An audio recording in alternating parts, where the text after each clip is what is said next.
تو اتنے سخت ہے جہنم کے عذاب کہ اس کے سب سے ادنا عذاب کا عالم یہ ہوگا کہ جہنمی کو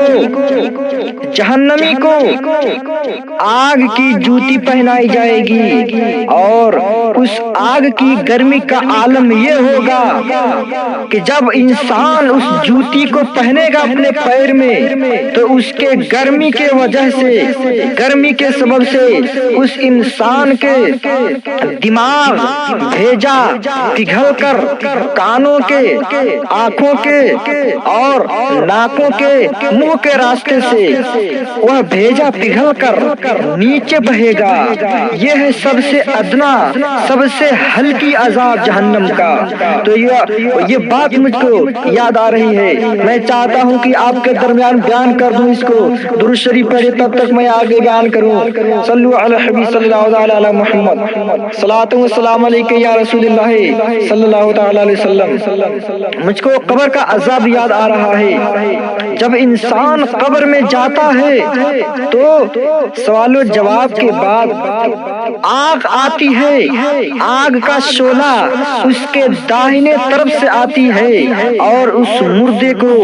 جلانے کے لیے آتی ہے۔ اگر انسان نماز کا پابند رہتا ہے، پنجگانہ نماز کا پابند رہتا ہے، تو وہ نماز اس جسم کی حفاظت بن جاتی ہے، اس جسم کی حفاظت کا ذریعہ بن جاتی ہے، اور نماز کہتی ہے اے آگ تو واپس چلا جا۔ یہ بندہ، یہ شخص، یہ مومن، یہ مسلمان اپنے وقتوں میں سے قیمتی وقت کو نکال کر کے اللہ کی رضا کے لیے پنجگانہ نماز مسجد میں ادا کرتا تھا، اور تم اس جسم کو جلانے آئی ہو۔ کیا تم کو شرم نہیں آتی کہ جو بندہ رب کی رضا کے لیے نماز پڑھتا ہو اور تم اس کو جلانے آئی ہو؟ تو وہ آگ واپس چلی جاتی ہے، داہنے جانب سے واپس چلی جاتی ہے تو بائیں جانب سے آتی ہے۔ اور اگر وہ روزہ دار شخص رہتا ہے، رمضان شریف کے مبارک مہینے کا پابند رہتا ہے، روزہ دار رہتا ہے، تو وہی روزہ اس جسم کی حفاظت کے لیے، اس جسم کی حفاظت کے لیے ذریعہ بن جاتی ہے، اور وہ روزہ کہتا ہے اے آگ تیری کوئی حقیقت نہیں۔ یہ بندہ ایک ماہ رمضان شریف کا پورا روزہ رکھا کرتا تھا، یہ کھانا کو دیکھتا تھا تڑپ جایا کرتا تھا، پانی کو دیکھ کر تڑپ جایا کرتا تھا، بھوک پیاس کی شدت سے تڑپتا تھا، مگر اللہ اور اس کی رضا کے لیے یہ روزہ رکھتا تھا، روزہ کو کبھی ترک نہیں کرتا تھا۔ اور تم اس کو جلانے آئی ہو، تم اس جسم کو برباد کرنے آئی ہو، اس کو عذاب دینے آئی ہو، تم یہاں سے واپس چلی جاؤ۔ تو وہ آگ گھوم کر واپس چلی جاتی ہے۔ اب پیر کی جانب سے وہ آگ آتی ہے، تو پیر کی جانب سے آگ آتی ہے تو کیا ہوتا ہے؟ غور سے سماعت کیجیے گا آپ حضرات اس واقعے کو۔ پیر کی جانب سے آگ کا بہت بڑا شعلہ آتا ہے، تو اگر آدمی اپنے پیروں سے اچھی مجلس میں چل کر کے جاتا ہے، جیسے آپ حضرات یہاں پر تشریف لائے ہوئے ہیں، اپنے گھروں سے اتنی دور اس کانفرنس میں تشریف لائے ہوئے ہیں، آپ اپنے پیروں سے چل کر آئے ہوئے ہیں، تو جو اپنے پیروں سے چل کر آئے ہیں تو وہی نیکی کھڑی ہو جائے گی اور کہے گی اے آج تم واپس چلے جاؤ۔ یہ آدھی رات کو رحمت عالم کانفرنس میں جا کر اللہ اور اس کا رسول کا تذکرہ سنتا تھا، سماعت کرتا تھا، رسول پاک کا نام بیان کرتا تھا اور بیان کو سماعت کرتا تھا۔ یہ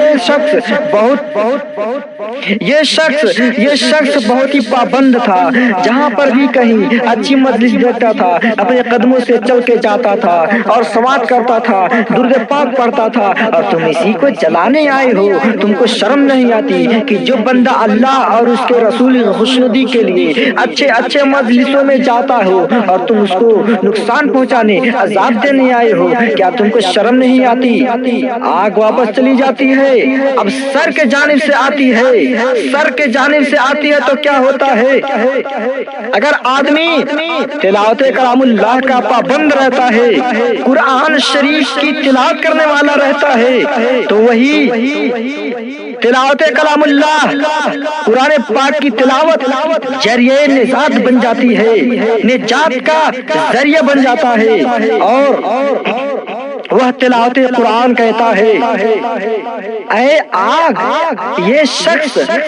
اپنے وقتوں میں سے قیمتی وقت کو نکال کر کے اللہ تعالیٰ کا نازل کیا ہوا کلام پاک، رسول پاک کے اوپر قرآن نازل کیا گیا، اس قرآن کو یہ بندہ اپنے قیمتی وقتوں میں پڑھا کرتا تھا، شام کو بھی پڑھا کرتا تھا، دوپہر کو پڑھا کرتا تھا، صبح کو پڑھا کرتا تھا، رات کو بھی پڑھا کرتا تھا، ہر وقت قرآن پاک کی یہ تلاوت کیا کرتا تھا۔ اور تم اسی جسم کو جلانے آئے ہو، جو جسم قرآن پاک کی تلاوت کرے، کیا تم اس کو کیسے جلا سکتی ہو؟ آگ شرمندہ ہو کر وہاں سے واپس چلی جاتی ہے اور وہ جسم سیفٹی بچ جاتا ہے، محفوظ رہ جاتا ہے اس قبر کے عذاب سے۔ اب آپ غور کریں، اتنے دور سے چل کر آئے ہیں رحمت عالم کانفرنس میں کہ اگر ہم اور آپ نماز نہیں پڑھیں گے، رمضان شریف کا روزہ نہیں رکھیں گے، اچھے کاموں میں بڑھ چڑھ کر حصہ نہیں لیں گے،